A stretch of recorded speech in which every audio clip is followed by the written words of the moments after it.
36 जिल्हे, 36 बातम्या. News G9 Maharashtra. उत्तर तुमच्या प्रश्नांची.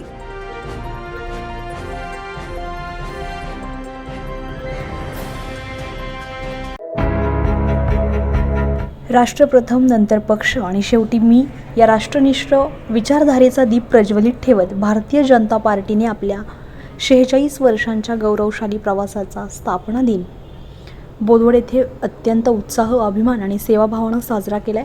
46 वर्षे समर्पणाची, 46 वर्ष भाजपाची या घोषवाक्यासह भाजपाच्या कार्यकर्त्यांनी राष्ट्रसेवेचा संकल्प पुन्हा दृढ केलाय.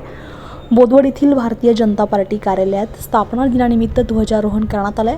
यावेळी देशाचे माजी पंतप्रधान, भारतरत्न स्वर्गवासी अटल बिहारी वाजपेयी यांच्या प्रतिमेला पुष्पहार अर्पण करून त्यांच्या अद्वितीय राष्ट्रसेवेच्या कार्याला भावपूर्ण अभिवादन करण्यात आलंय.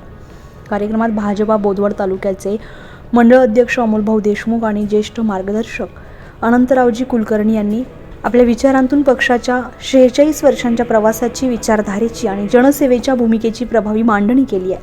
यावेळी भारतीय जनता पार्टी बोदवड तालुक्यातर्फे स्थापना दिनाला केवळ औपचारिकतेपुरता मर्यादित न ठेवता सेवा ही संघटना या भावनेतून एक अनोखा उपक्रम राबवण्यात आला आहे. उन्हाळ्याची तीव्रता लक्षात घेऊन शाळकरी मुले, नागरिक तसेच तहसील कार्यालय, पंचायत समिती, नगरपालिका, पोलीस स्टेशन आणि इतर शासकीय कार्यालयांतील अधिकारी, कर्मचारी यांना मसाल्याच्या ताकाचे वाटप करण्यात आले.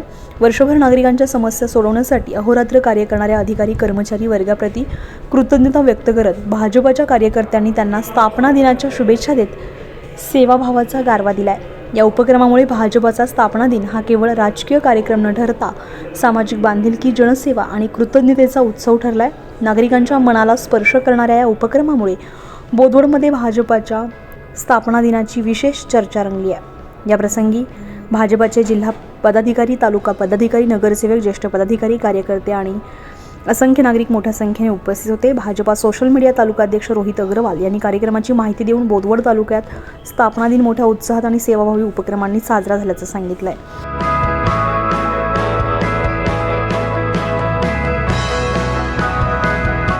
न्यूज G9 महाराष्ट्रासाठी ईश्वर वाणी, जळगाव, बोदवड.